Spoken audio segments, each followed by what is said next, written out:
네, 김건우 기자와 함께 합니다. 요새 우리 김건우 기자 중견 중소기업부 어디를 좀 많이 커버하고 계신지 요새? 엔터주는 여전히 하고 있고요. 뭐 이게 중소가전업체들. 중소가전업체들? 예. 뭐 최근에 대우 루컴즈라는 회사를 다녀왔는데 네. 이 회사는 대우 출신 사원부터 시작하셨던 분이 대우 TV가 이제 워크아웃을 할 때 인수를 하셨던 인수하셔 지금 이제 올해 매출 1,000억을 목표로 하고 있습니다. 뭐 이 비상장사들 다니는 또 재미가 있더라고요. 그래요? 예. 이게 대기업들이 워낙 인기가 많다 보니까 막 귀찮아하잖아요. 오히려 비상자들 이런 데 가면 상당히 반가워하실 것 같아요. 일단 주가 연동이 별로 안 되기 때문에 좀 보는 시각이 많이 다른 것 같아요. 그러니까요. 왜 영업이익을 궁금해하냐. 이게 이 산업부 기자들이 오면 이익률 이런 거 잘 안 물어본다 하더라고요. 그렇죠. 매출액을 물어보지. 그렇죠. 그래서 좀 당황하는 분들이 많더라고요. 알겠습니다. 자, 엔터주 말씀도 해 주셨는데 요새 좀 장이 좀 지지부진하고 그러다 보니까 이 뭐 엔터주들 요새 또 많이 좀 바짝바짝 빛을 발하고 있는 것 같습니다. 엔터주 요새 많이 좀 선방하고 있던데 좀 많이 선망하고 있죠. 이제 관심을 좀 가질 만한 때가 된 겁니까? 어떻게 보세요? 이미 뭐 악재가 많이 반영이 됐다. 예, 한 예를 들면 YG 엔터테인먼트가 4분기 실적을 발표를 했습니다. 네. 4분기 영업이익 약 40억 원 정도인데 40억 원. 이거는 증권가에서 전망했던 영업이익보다 한 30% 하회한 거예요. 하지만 모두들 올해 1분기부터 좋아진다. 그러니까 기대할 만하다. 이런 평가를 내리고 있고요. 네. 그리고 유상증자를 500억 넘는 유상증자를 불렀는데 그 주주 배정 유상증자임에도 불구하고 주가가 전혀 빠지지 않고 있어요. 야. 기대감이 높다는 거죠. 500억 참 돈 이렇게 끌어모으기 쉽네요. 500억. 뭐 거의 성공해야지 되는 거고요. 주가가 안 빠지는 거 보면 예. 성공한 거랑 마찬가지죠. 뭐. 이 20% 할인을 또 하기 때문에 이 현재 주가 흐름이라면은 충분히 메리트가 있어 보입니다. 이 YG께서는 그냥 뭐 아주 쉽게 저 돈 가지고 또 여기저기 또 뭐 사옥 짓나요? 뭐 어떻게. 지금 500억 좀 넘는 돈에서의 가장 대부분 차지하는 거는 350억 정도가 부동산 취득 자금이거든요. 그래서 현재 YG 엔터테인먼트 옆에 이제 지금 빌라가 있어요. 그러니까요. 그 빌라를 다 사가지고 예, 거기다 이제 4억을 추가로 짓는다. 이제 지난해 YG 엔터테인먼트가 영업이익률이 하락했던 이유 중에 하나가 이 사원과 임원들이 25% 정도 증가를 했거든요. 저 빌라. 예, 저 뒤에 빌라 보이시죠? 예. 저 빌라 한 채 한 채 샀습니다. 한 1년 반 동안. 대단하다. 예. 그래서 저거를 부수고 이제 건물을 짓고 그리고 이제 트레이닝 센터를 하나 저 옆에다가 예, 트레이닝 센터를 또 새로 건물을 살려고 고민하고 있습니다. 트레이닝 센터면은 거기서 이제 걸그룹들 막 춤 연습하고 그렇죠. 뭐 이런 거. 그래서 그거는 단순 트레이닝 센터가 아니라 거기서 이제 뭐 1층에서 PB 상품을 좀 팔고 어떤 플랫폼으로 이용을 하겠다. 그리고 이제 나머지는 신규 사업 자금, 이 3D 홀로그램이라던가 뭐 이런 쪽 사업에 대해서 사업 자금이 이용될 예정이고요. 참 머리 좋아요, 그죠? 그래서 저도 바뀐 시각이라는 게 사실 거래가 재개된 첫날에 그러니까 발표하고 금요일날 장끝나 발표했거든요. 월요일날에 저는 사실은 하한가를 갈 줄 알았어요. 그러니까. 그렇지만 그날 거의 한 3% 빠졌나? 오히려 외국인은 순매수를 했거든요. 그때 기관들이나 애널들이 좀 부정적으로 봤던 이유는 엔터 사업이 제조업이 아닌데 말 그대로 350억짜리 공장을 짓는 거잖아요. 근데 공장을 짓는데 추가적으로 뭐 제품이 더 나온다는 보장이 없는데 너무 무리한 거 아니냐. 네. 하지만은 사람들은 이게 어떤 인프라 투자라고 본다는 거죠. 바뀐 시각을 알 수 있는 부분입니다. 그렇군요. 대단합니다. 자, 시장을 움직일 만한 별들의 귀환이 또 이어서 예고되고 있는데, 저도 이게 24일 날에 소녀시대의 미스터가 공개가 됐나요? 노래? 예. 들어보셨어요? 저는 못 들어봤죠. 어때요, 노래? 뭐 개인적으로는 조금 아쉬움도 있긴 한데요. 아직은 시장의 반응을 판단하기 좀 이른 감이 있습니다.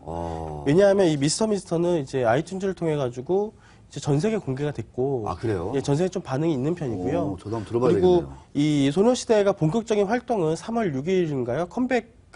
방송 컴백이 좀 3월 달이거든요. 근데 현재 이게 조금 느린 템포로 가겠다.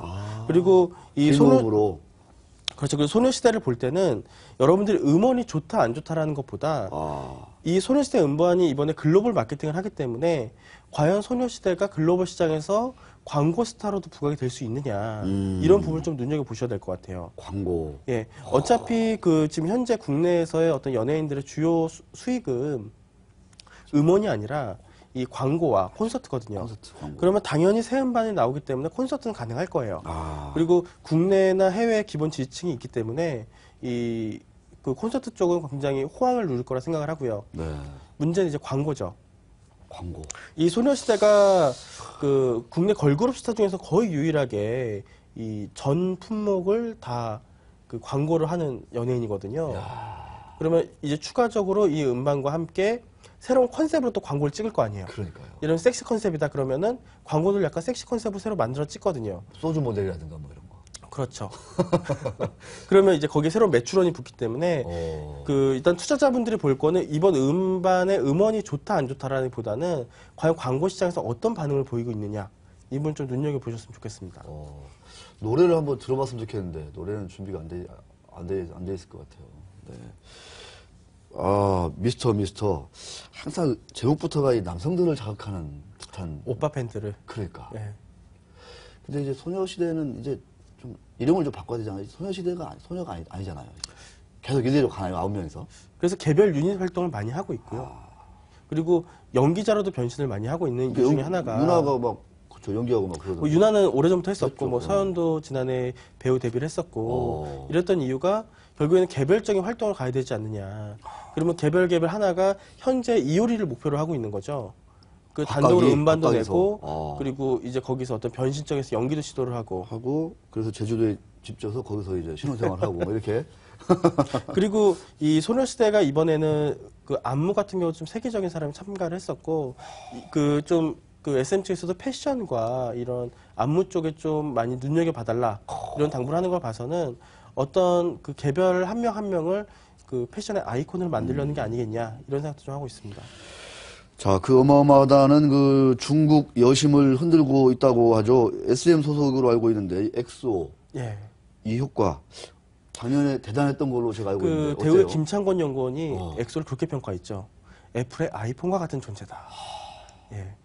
그만큼 성장 가치가 무한하다는 뜻이라고 생각을 하고요. 이 엑소 같은 경우에는 이 중국은 이미 인기가 많이 있고요. 더 놀라운 건 현재 일본에서 인기가 있다. 일본에서. 그렇지만 일본에서 프로모션 활동을 한 번도 한 적이 없는데도 인기가 있다. 아. 그래서 올해 정식적으로 일본에서 에이전트 계약을 하고 그리고 그 뒤에 음반 발매와 콘서트까지 하면은 SM의 실적을 견인할 수 있지 않겠느냐. 그리고 여러분들도 아시겠지만은 이제 엔터도 투자하신 분들은 알거든요. 신인은 수익 배분 비율이 회사에 훨씬 유리합니다. 유리하다. 예. 엑소가 성장 동력이라는 거죠. 엑소의 매력은 뭐예요? 저는 솔직히 좀 엑소 몇 번 봤는데 왜 이렇게 열광할까? 남자라서 그런가? 매력이 뭐죠? 전 남자라서 그것까지는 잘 모르겠네요. 그죠? 그 엑소에 대해서 이 여성 팬들 같은 경우에는 그러니까 엔터 쪽으로 봤을 때에 이 엑소의 성장 동력은 국내와 해외를 그러니까 엑소 코리아가 있고 엑소 M이라고 해가지고 중국에서 활동한 멤버가 있는데 이 으르렁 같은 경우는 전부 다 모여서 만든 곡이거든요. 그래서 개별 유닛 활동이 훨씬 가능하다. 그리고 그 나라의 타깃으로 했던 어떤 전략적인 마케팅이 있지 않았냐 네. 이런 분석을 하고 있습니다. 대단합니다. 좀 전에 이제 YG 엔터 얘기를 말씀해 주셨어요. 500억 유상증자에도 불구하고 주가가 뭐 아주 그냥 끄떡이 없더라 이런 말씀까지 드렸는데 요새 싸이 근황은 어때요? 싸이 조용한 것 같고. 뭐 싸이 열심히 신곡 만들고 계시죠. 아 그래요? 그 이제 YG 엔터테인먼트를 투자하신 분들께서는 좀 눈여겨 보셔야 될 게 싸이. 악재가 하나 남아 있습니다. 어떤 거냐면은 양현석 회장하고 양민석 대표가 이 유상증자 참여를 하기 위해서 지분을 장외 매각을 추진을 하고 있거든요. 그럴 수도 있겠네요. 예, 그거는 이제 투자 설명서에 충분히 다 나와 있는 내용이고요. 그래서 아무래도 그때 팔았다는 내용이 나오게 되면은 또 투자 심리가 위축되지 않겠느냐. 저는 그 시기를 이제 그 매수 시기를 보고 있고요. 싸이 앨범 같은 경우에 지금 빠르면은 3월, 4월 이런 얘기가 나오고 있거든요. 그러면은 그 전에 매각을 하실 거기 때문에 현금 만들기 위해서 그러면은 어떤 점에서 이제 이 YG 엔터에 집중하고 있느냐 기관들이 이 지난해 4분기까지 실적이 안 좋았지만 1분기부터 실적 확 좋아집니다. 1분기 때 이제 빅뱅의 일본 투어하고 국내 콘서트가 반영이 되고요. 이제 투애니원이 27일날 컴백을 합니다. 그리고 3월부터 전 세계 월드 투어를 하기 시작해요. 투애니원. 예. 그래서 이 빅뱅의 의존도가 높았던 매출원이 2NE1 싸이 빅뱅 이렇게 3분화가 되기 때문에 어떤 점에서는 굉장히 좀 긍정적이지 않겠느냐. 그리고 새롭게 키우고 있는 위너도 새 음반 낼 예정입니다. 그래요. 그래서 1분기부터 실적이 확 좋아지기 때문에 그러면 생각을 해보세요. 3월 달에 이제 3월 가기 전에 만약에 주식을 파셔가지고 투자시면 유축이 된다. 그럼 그때 막 바닥을 찍고 올라가면서 4Q 때 기저효과로 실적도 확 좋아지겠죠. 이제 4월 달에 발표를 하면서. 예. 그러면은 어떤 주가적인 측면에서 메리트가 있지 않느냐라는 생각을 하고 있고요. 그래서 개인적으로 조금 한 번 더 조정을 거쳐갔으면은 좀 더 상승폭이 크지 않았을까 싶었는데 네. 한번 눈여겨보시기 바랍니다. 그렇습니다. 싸이 신곡은 또 대박이 하나 나올 수 있다 없다 막 얘기들이 있는데 어때요? 그 싸이씨 같은 경우도 이제 투자 심리는 긍정적이지만은 싸이씨가 차지하는 매출 비중이 크지가 않고요. 그러니까 크지가 않다라는 건 음원 부분을 얘기하는 거고 그리고 싸이씨가 YG와 계약이 올해 5월인가 6월에 만료입니다. 물론 계속 같이 가겠죠. 왜냐하면 관계가 있기 때문에. 그러니까. 그럼 그때의 어떤 변화가 있기 때문에 싸이씨의 어떤 매출로 주가가 간다기보다는 그거는 투자 심리에 긍정적이다라는 효과 정도로 생각하시면 될 것 같아요. 정말 최근 몇 년 새 진정한 위너는 싸이죠, 사실 어떻게 보면. 그럼요. 참 대단합니다. 자, JYP 얘기도 한번 들어봐야 될 것 같은데, 선미가 JYP인가요? 예, 선미 JYP죠. 너무 섹시하던데. 섹시하죠. 또 신곡인가 뭔가 나왔죠? 보름달? 나왔어요. 예. 지금 YG하고 SM을 간단히 하면서 JYP 얘기를 해드리면은, 네. SM의 올해 예상 영업 실적이 700억. YG가 300억이거든요. 거기서 퍼 20배를 주는 겁니다. 그러니까. 근데 그러면 JYP는 어떠냐? JYP가 올해 밝힌 영업이익이 110억을 목표로 하고 있다. 그럼 퍼 20배를 주면은 2,200억이 나와야 되겠죠? 네. 현재 주가는 그것보다 훨씬 못 미칩니다. 그런 점 때문에 JYP에 굉장히 지금 애널들이나 기관들이 탐방을 많이 가고 있어요. 하지만 여기서 해결해야 될 부분은 과연 그만큼 실적을 낼 수 있느냐. 그래서 1분기 때 과연 실적이 그만큼 나오면은 가능하겠지만은 지금 1분기 때 거의 활동이 많이 없거든요. 그래서 실적에 대한 판가름 아마 반기가 되지 않을까 이런 생각이 들고요. 지금 올해 엔터즈 투자에서 가장 눈여겨보셔야 되는 게 영업이익률입니다. 이 엔터의 영업이익률이 SM 같은 경우도 25%였다가 올해 영업이익률 애널들이 20% 정도로 20%. 추정을 하고 있거든요. YG 엔터테인먼트도 작년에 영업이익률이 많이 꺾였던 이유가 사원과 임원의 25% 정도 증가하면서 이익률이 떨어진 거예요. 그래서 이 이익률을 관리를 어떻게 하는 회사가 가장 부각이 될 거기 때문에 JYP 보실 때도 뭐 반기 성적을 보시고 110억이 가능하겠다 이렇게 보시기보다는 이익률을 얼마를 낼 수 있느냐 이 부분. 그리고 두 번째는 JYP 보실 때 지금 110억에는 콘서트 매출이 들어가 있지가 않아요. 하지만 JYP가 지난해에 합병을 할 때 냈었던 거는 콘서트를 이제 더 이상 CJ 주지 않고 직접 하겠다. 그래서 이 JYP의 이 엔터의 콘서트 스케줄을 한번 한번 또 보실 필요가 있습니다. 네. JYP도 이제 콘서트를 직접 하는군요, 이제. 예. 대단합니다. 선미는 좀 이제 다시 이제 컴백을 한 거잖아요, 오랜만에. 그렇죠. 근데 선미가 아직은 CF로는 이제 미스 A의 수지보다는 못하기 때문에 선미의 음반 활동에 크게 영향을 미치지는 않는 것 같습니다. 그렇군요. 미스 A의 수지가 변함없이 대세죠? 이 광고 쪽에서는. 그럼요. 수지는 1년에 광고를 100억을 찍는. 그럼요. 훌륭한 기업이네요, 그죠? 예. 이익률도 뛰어나고. 그럼요. 호남에 인물났어요. 그리고 빅곡을 광주에 인물났어요. 이 JYP 보실 때에 또 재밌는 점이 이 선미는 수지는 연습생 생활 6개월밖에 안 했어요. 짧았지만 대박이 났다고 생각할 수도 있지만은 JYP를 보실 때에 6개월밖에 연습을 안 시킨 애를 그만큼 데뷔를 성공시켰다는 점은 가능성 있는 애를 잘 캐스팅을 했다는 부분이거든요. 그래서 그런 점도 한번 또 보실 필요 있습니다. 그러네요. 진짜 JYP라는 선수가 참 대단한 분이네요, 그죠? 예. 네, JYP. 요새 참 TV에서도 어린 연예 지망생들을 열심히 코치하고 있던데 보니까 대단해요. 보면 하나의 우리나라 경제라든가 산업이라든가 창조경제 얘기 나올 때도 성공한 케이스다, 싸이 대표적으로 나오는 거 아니겠습니까? 참 세상의 변화가 무섭기도 하고 참. 자, 키스트 얘기를 좀 해봐야 될 것 같은데, 여기는 이제 이쪽 가수보다는 좀 배우, 이런 데를 많이 좀, 주목을 이제 그 YG 엔터테인먼트 그러니까. SM 이 가수 중심에서 배우를 확장하고 있다면은, 키스트 같은 경우에는 그 배우 중심에서 가수를 확장을 하고 있고. 가수 많이 나와요? 예. 네. 김현중. 오. 김현중 이제 가수로도 활동을 많이 하고 김현중이, 그렇습니다. 주가가 최근에 키스트도 괜찮은가요? 키스트가 아무래도 시장에서 소문도 워낙 많이 많고요. 뭐 한때는 주가가 이제 차트 보시면 막 올랐잖아요. 저기 네. 그 지난달에 많이 올랐었는데 네. 그때 오를 때에 이제 CJENM에서 인수한다더라 그런 설도 돌았어요. 시장에서. 연사마가 팔까요? 뭐 많이 주면 팔겠죠. 뭐 가격 문제 아니겠습니까? 그러니까 가격 뭐 문제인 주가 한 텐데. 4배 쳐주면 팔겠죠.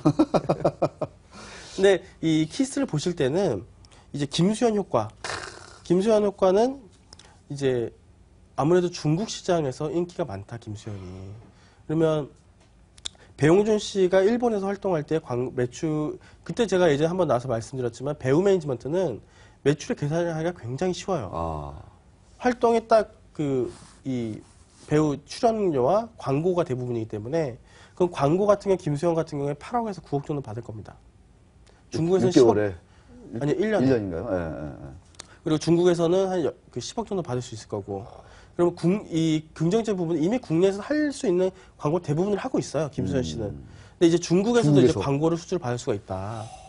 그리고 그 중국에서는 중국 전국 콘서트도 가능하거든요.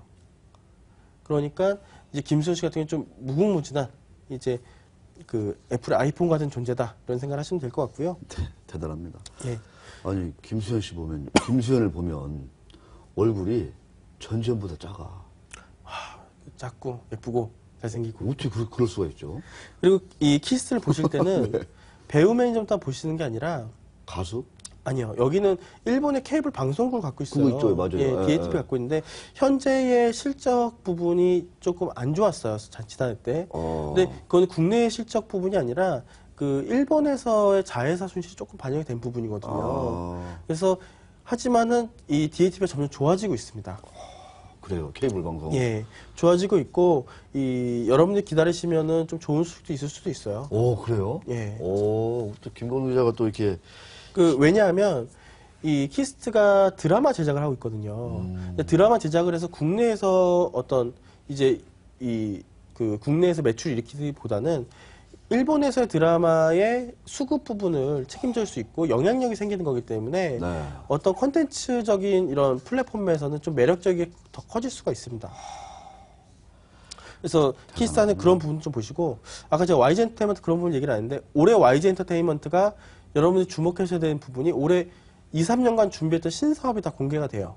아, 그래요? 예. 그 첫 번째로는 지금 이제 동대문에 홀로그램관을 오픈을 했고요. 네, 그거 했죠. KT하고 하고 있는. 네, 했죠. 그리고 이제 제일모직, 지금 이제 에버랜드죠. 하고 있는 패션 의류 사업. 예. 그리고 마지막으로는 패션 의류까지. 예, 화장품 사업이 화장품까지. 하고 있거든요. 야. 그러면 이게 어떤 부분에서 긍정적이냐? 그럼 YG 엔터테인먼트 같은 경우에는 대부분 광고 모델을 자사 쓸 거 아니에요. 그러니까. 그럼 광고 모델비도 받고 야. 그 제품 판매에 대한 로열티도 받게 되는 구조인 거예요. 오. 그래서 그 SM과 차별화되는 어떤 계기가 되지 않겠느냐. 그리고 그 지금까지 연예인 위주의 중심이 아니라 실제 사업, 이 사업 중심의 회사로 탈바꿈할 수 있는 기회가 되지 않겠느냐라고 좀 얻긴 주목하고 있습니다. 네. 참. 한때 이 춤꾼이었던 이 양현석 씨가, 이 머리가 되게 스마트, 샤프하네. 대단한 사업가신 거죠. 그러니까. 부동산도 저렇게 짓는 거 보면, 저는 참 고개가 끄덕끄덕 되더라고요. 그러니까 이 엔터도 역시 부동산이 있어야 돼, 이게. 지금 엔터주주를 대부분 다 사오고 있습니다. 그러니까. 이 사옥의 단점은 그 회사 게 아니라 최대주주 거라는 게 좀 단점이긴 한데. 네, 대단합니다. 엔터 회사가 패션, 화장품까지 딱 이게 연관성이 높은 쪽으로 확장을 하는 거예요, 그죠? 예. 시너지를 낼 수 있는 대로. 이 사업 그 감각이, 정말 탁월한 것 같습니다. 하지만 이제 제가 지난주에 일본을 다녀왔거든요. 일본. 그래서 여러분들이 앞으로는 제가 전에 뉴스를 많이 챙겨보라는 말씀을 많이 맞아요. 드렸는데 몇 번 했어요. 예. 그 뉴스를 보실 때 중국 뉴스를 좀 많이 보셔야 될 것 같아요. 오. 일본에서는 한류가 많이 죽었더라고요. 그렇지. 예. 그래서 중국의 어떤 포털 사이트나 그래서 지금 JYP 같은 경우도 바이두랑 음원 계약을 최근에 했거든요. 그런 것처럼 중국의 어떤 포털 사이트나 중국 엔터 회사들과 직접 뭔가 하고 있는 회사들 네. 주목을 좀 그 움직임을 해보시기 바랍니다. 네, 알겠습니다. 와, 참, 김건우 기자하고 이렇게 얘기를 하다 보니까 시간이 그냥 화살 지나듯이 가버렸어요. 엔터업계 정말 우리 투자자들이 또 빼놓지 않는 아이템 중에 하나인데 올해 그러면 전반적으로 볼 때 상당히 좀 기대할 만한 좀 이벤트라든가 이런 재료들이 많이 있다 이렇게 좀 볼 수 있겠네요, 그죠? 재료는 아마도 꾸준히 나올 겁니다.